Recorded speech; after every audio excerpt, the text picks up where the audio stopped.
どうも皆さんおはこんばんにちは、テントと申します。今回はレートの最大値である 16.00 を目指してやっていこうかなと思います。それではやっていきましょう。やっていくにあたってお話ししたいことが2つあります。まず1つ目については、レートについてですね。サイト移動のレートっていうのは、チューニズムみたいにベスト枠とリーセント枠っていう2つの指標から算出されます。ベスト枠っていうのは今までにプレイしてきた記録の中で同一の譜面を含まないトップ30の記録のことですね。リーセント枠っていうのは直近60日以内にプレイした記録の中で同じ譜面の重複を含むトップ10の記録のことです。レートの算出の方法について詳しいことはまた別の動画で改めて説明できたらなと思うので、今回はレートを最大値の 16.00 にする方法についてだけ説明していこうかなと思います。レートを最大にするために必要な条件っていうのは簡単に言うと、ベスト枠とリーセント枠の両方を最大にすることですね。ベスト枠もリーセント枠も15プラスの譜面でマックスを取ると、それが一番高い記録になるんですけど、ベスト枠はその記録を一度出しさえすれば、その譜面の難易度が降格でもされない限り、レートを算出する際に参照される記録としてずっと残り続けるんですけど、リーセント枠ではその記録が参照されるのは60日以内の場合だった時だけなので、60日経った記録はどんな記録であろうともう今後レートの算出に参照されることはなくなります。なので60日以内に15プラスの譜面でマックスを10個取って改めてリーセント枠を最大にしてレーティングを 16.00 にしていこうという、そんな企画でございます。そして2つ目になんでこの企画をやろうと思ったかなんですけど、ちょっと長くなりますし、ちょっと本題からそれちゃうので、動画の最後でレート16になった後でお話ししようかなと思います。はい、結局レートの理論値を目指すにはベスト枠とリーセント枠の両方を最大にしなければいけないという話でしたけど、僕はもうすでにベスト枠の方は最大までなってるので、残るのはリーセント枠だけなんですよ。で、リーセント枠っていうのは60日以内に出した記録が参照されるっていうことでしたよね。というわけで、じゃあ60日以内に出した僕の記録の中で15プラスのマックスがいくつあるかっていうのをちょっと数えていきましょうか。今日が4月の12日なんですけど、まずボルカニック、こちらですね。こちらのボルカニックのハードの譜面を2回2月16日に出してます。そして次にこちらですね。シシウスヒロイズムを3月の2日だったかなに1回理論値出してます。そして次、もうこれはつい最近の記録なんですけど、こちらですね。フロッキーセレモニーのエクストリームの15プラスを3月30日に理論値出してます。そしてその次、この動画とどっちが先に投稿されてるかちょっとわかんないですけど、これですね。エンブリオ。こちらを4月の4日に理論値出してます。そしてその次、4月の5日にこちらのマックスレイジを理論値出してます。そして最後、こちらですね。ブラックバリーズを4月の7日に理論値出してます。というわけで、合計すると7回2ヶ月以内に理論値を出しているっていうことになりますね。つまり、あと3回15プラスのマックスを取れば、レート理論値に戻れるっていうことになります。で、何の譜面であと3回理論値を狙っていくかなんですけど、今回はこちらの週末をやっていこうかなと思います。なかなか体力を必要とする譜面でだいぶ体力削られるので、3回とも全部これにするかどうかはちょっとわかんないんですけど、まあ、とりあえずやっていこうかなと思います。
とりあえず、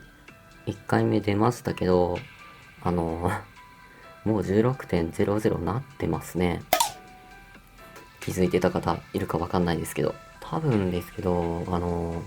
ランキングとかに載ってるレートの表示方法が多分四捨五入だと思うんですよ。小数点第3桁を四捨五入して表示してるのかな、多分。なので、ある程度 15.995 までいくと多分16っていう風に表示されるんだと思います。だから、内部的にはまだ、そう、0.05 ぐらい16に届いてないはずです。ちょっと確認のためにプロフィールからレートを見てみましょうか。こんな感じですね。15.99。ランキングの方ではやっぱり 16.00 なんですけど、プロフィールの方では 15.99 っていう風に表示されてますね。ランキングの方はおそらく小数点第3桁で切り下げてるんでしょうね。このプロフィールの方もちゃんと 16.00RT になるように、あと2回、理論値を出していこうかなと思います。どうしようかな。かなり週末出すの苦労したので20分ぐらいかかったかな。別の譜面探してもいいんですよね。別の譜面って言っても15プラスでそんな簡単に出せるような譜面ってもうないっすからね。あってたまるかっていう話ですけどね。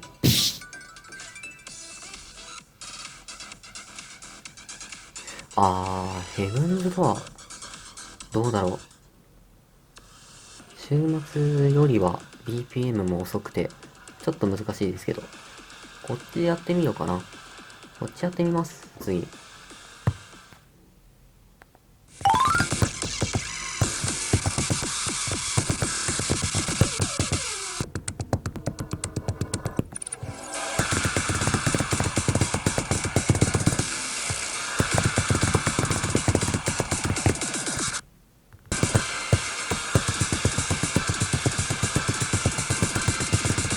間違えた。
はい。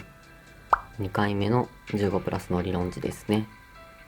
なんか久しぶりにやったら結構簡単に感じましたね。この譜面の難しいところってやっぱり中盤のすごい複雑なリズムのトリルだと思うんですけど、僕はああいうタイプの譜面が得意傾向なので、僕にとっては結構簡単に感じますけど、皆さんにとってはどうでしょうね。もしかしたら難しいかもしれない。まあでもランキング見る限り、理論値は僕だけにしても、10人全員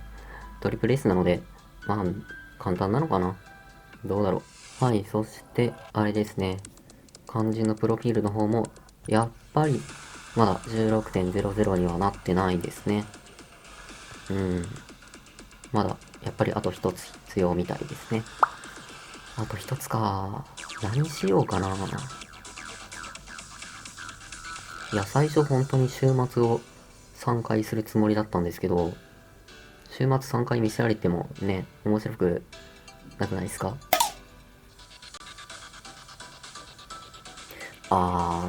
？XYZ ありましたね。この面もちょっとかなり難しくて、できるかな？かなり指の調子のいい時にやらないとほぼ無理なんですけど、ちょっとやってみますか。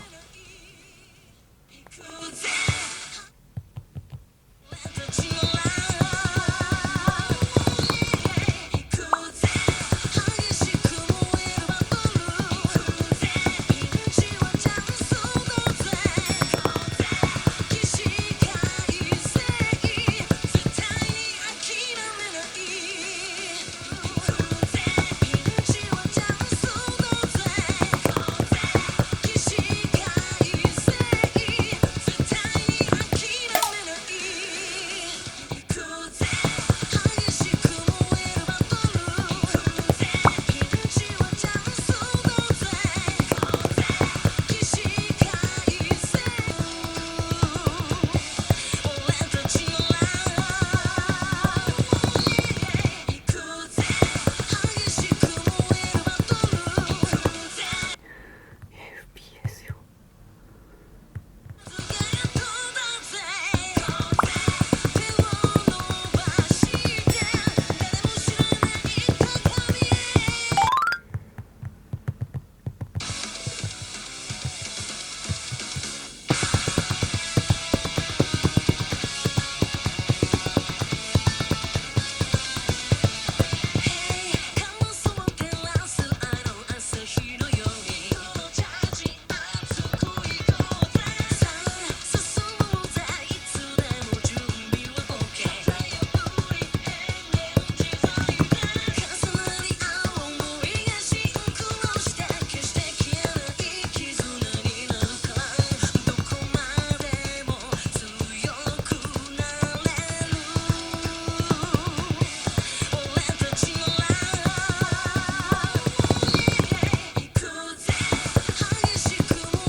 よっしゃ。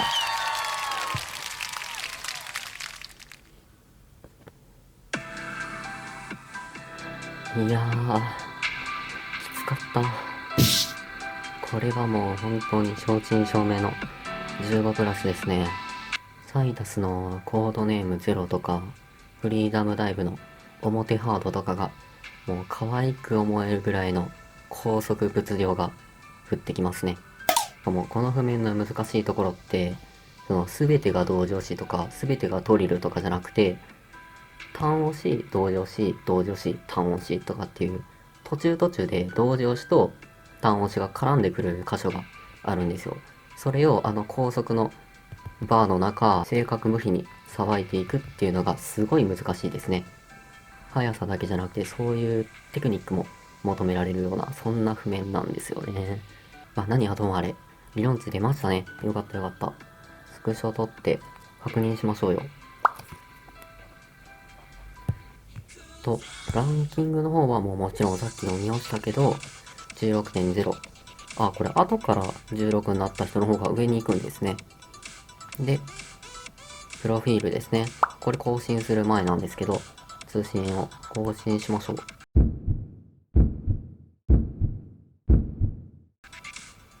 うん。ちゃんと16なってますね。イエーイ。というわけで、無事今回の企画のレーティング 16.00 最大レートに戻ろうという企画達成しましたが、